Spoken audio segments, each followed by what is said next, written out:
Hello everyone and welcome to another Albion Online video. Today we're kicking off a new series which is all about ZvZ content, or better known as Zerg vs Zerg. Whether you are new to the game or a seasoned vet, this series will help you master the art of small scales and large scale battles, from roaming and outpost fights to castle sieges and territory controls. So let's get started with the basics and foundations to lay the groundwork for your ZvZ success. First things first, what exactly is ZvZ? ZvZ stands for Zerg vs Zerg, which refers to those massive chaotic battles you see in the open world, like the one that is on the background. These fights are all about a large amount of people clashing over key objectives like outposts, castles, territories, or cores or vortexes, and there's so many reasons why people just mass and fight, or just simply for fun. One thing is for sure, it's a core part of guild activities in Albion Online and can be incredibly rewarding when done right. So before you jump into a ZvZ guild or battle, there's a few things that you must have. So let's break them down. First is good gear and a good economy. Reality is that these battles are very expensive, and it's very important that you can sustain yourself if you die, right? Also, the gear is very important as well, because you will be bringing as a minimum a tier 7 or higher build sets, right? So these are not cheap. Now, the next most important thing that you must have, this is mandatory, is communication. You must be able to communicate with your team, and therefore you need the microphone and a voice chat software like Discord, TeamSpeak, and so on.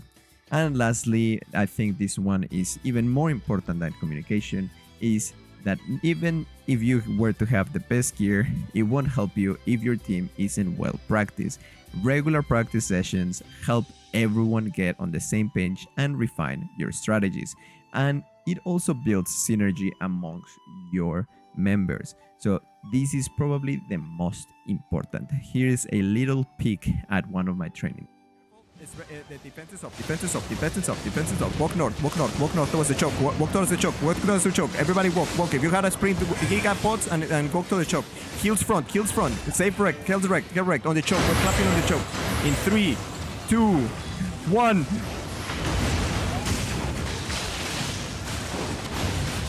Good job. Walk north. You're fine. Now, next up, let's talk about party sizes on ZvZ. The size of your party affects your tactics and overall strategy. So here's a quick rundown. You have the small parties, which is 5 to 10 players. These are perfect for roaming, scouting, small skirmishing, or ganking, right? These are nimble and great for disrupting enemy supply lines, right? Then you have the medium-sized parties, which is also, let me just rephrase that. This is still considered small scale, by the way, but this is the medium/small scale parties, which are 10 to 20 players, which is a full party at the 20 players point. And these are your go-to for capturing outposts or engaging in bigger fights. They strike a good balance between mobility and firepower. And then you have your large parties when it's past 25, when you start reaching 30, 40, 50 members. That's when you can start doing things like castle sieges or major territory battles, or coordinating, for castle content and stuff like that. These are all, in essence, work very similarly. There's one thing in common amongst all of these parties, right? No matter the size, is the roles. Understanding the roles within a ZvZ party is crucial, so let's break them down. The first one is the caller. The caller is the clap generator, the one who engages, the one who leads the Zerg, that commands the Zerg. This guy is normally your leader, your commander, your GM, and this guy is the guy who's gonna tell you where to walk, when to walk, and when to engage. This is a very important role, and a good caller can make a massive difference between a victory and a defeat. The next role we're talking about is the D-Tank. The D-Tank, better known as defensive tank, is a role that is designed around defending your Zerg, about controlling the enemy movements, about disrupting the enemy's strategies, and it can also work as a setup for the color. The D-Tank, in my opinion, is one of the most important roles in a Zerg because they can literally single-handedly carry a Zerg. If there's a good D-Tank that can disrupt the enemy constantly, they can deny the enemy entire damage because of how good of a D-Tank can be, and it can also set up claps for the clapper, right? It can root the enemy so the clapper can have an easier way to clap the enemy. The D-Tank is a super important role, and like I said at the start, this is just a general overview of all the roles, so I will not go into much detail, but we will be doing a video for each one of the roles. For now, let's just leave it at that. Now the next role is the support role. The support role comes in all shapes and forms. Is a very important role because you have the offensive support roles and the defensive support roles, right? To give you an example, the defensive support role can be the Rootbound, which has a fantastic ability that denies the enemy some CC and it shields you as well. So it's a fantastically just weapon overall. You can have the occult staff that allows you to move quickly and push towards the enemy, therefore allowing you to engage faster, right? There is the support roles come in, like I said at the start, in all shapes and forms. Is a very important role overall because it allows you to set up a clap properly. It also allows you to defend a clap properly, right? The next role we're gonna talk about is, well, the healers. The healer role is a very important role because it allows you to literally keep everybody alive by providing support and heals and so on. There's different ways, shapes, and forms that this can be applied, and they're just overall super important. Probably one of the best defenses there is it comes from the healers, right? The next one is the DPS. The DPS, these guys are the players that deal the damage on bulk, right? They focus on high priority targets and they use their ease, their major ability when the color calls for it, right? So let's move on to some general tips about ZvZ. Positioning. Positioning is the biggest tip I can give you. If you're looking to get into ZvZ and you're looking for a guild, always be aware of your positioning relative to both your team and the enemy. Avoid clustering and always try to minimize the impact of the enemy AoE. Now, why is this? Let me explain to you something that maybe you were not aware. So Albion Online has a system which scales the damage according to how many people are present receiving such damage. This is something that you better understand by visually seeing it. So I'm gonna give you an example right now. I am right here with my Phantom Twin Blades and I'm about to attack this character right here. He is by himself.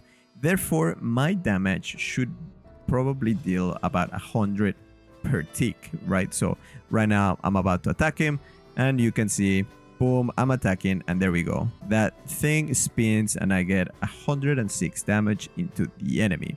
Now, if I were to attack multiple people, you can see how the ticks here is 94, 94, 94, right?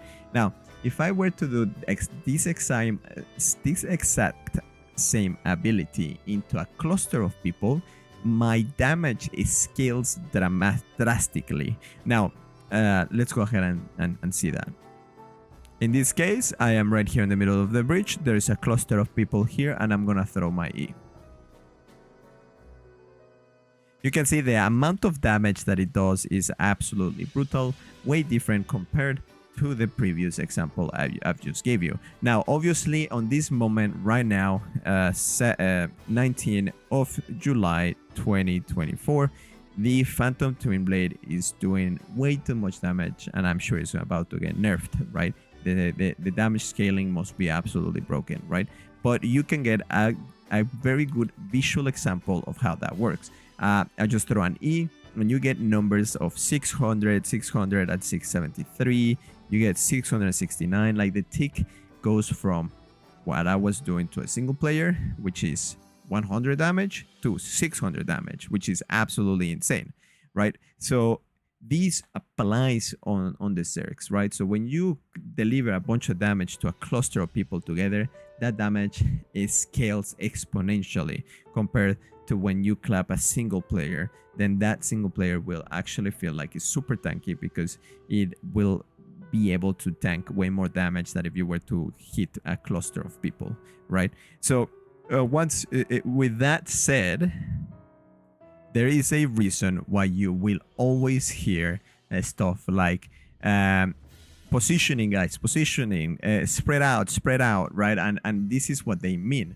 They want you to be spread. They want you to have a proper positioning. So when the damage comes, you don't get obliterated due to getting caught on a bad position, right? Now, you gotta also understand that in this game, all defensive abilities are exponentially more OP than the offensive abilities.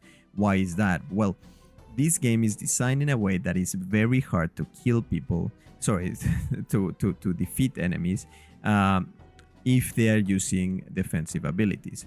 So that's why the whole idea of dumping all of your damage in a single area exists, right? Because you need to do all of that to be able to successfully take down somebody, right? If you get this down, if you fully understand this idea, you are gonna be able to become a team that is very hard to kill. Because if you're always prepared to use your defensives and receive the hit, the enemy is going to have a very hard time, and the enemy is going to have to be almost perfect delivering their debuffs and everything to be able to take care to eliminate you, right? Now, let's go for another tip, right? Focus fire.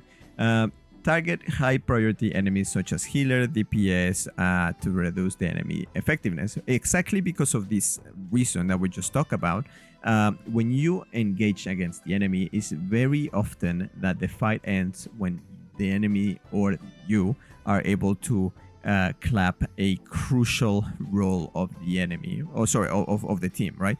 That being the healers, that being the DPS, right? If you're able to eliminate the healers, well, they cannot sustain the fight anymore, so they will spread out and run. If you kill their DPS, well, they don't have damage anymore. The tanks are not going to be able to, clap you all together and kill you. It's just impossible, so they spread out and leave, right? So that's why it's so important to be mindful of your role and your positioning. You get caught, you might just lost the fight for your entire team.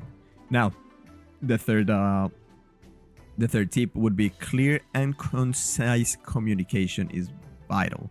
A designated shot caller to give direction during fights, which is the caller, is very important that the comms are clear and concise, and you respect that. You need to hear and do what he says. If you don't, then you will disrupt the flow of the battle and the flow of the caller as well. It's very important, right?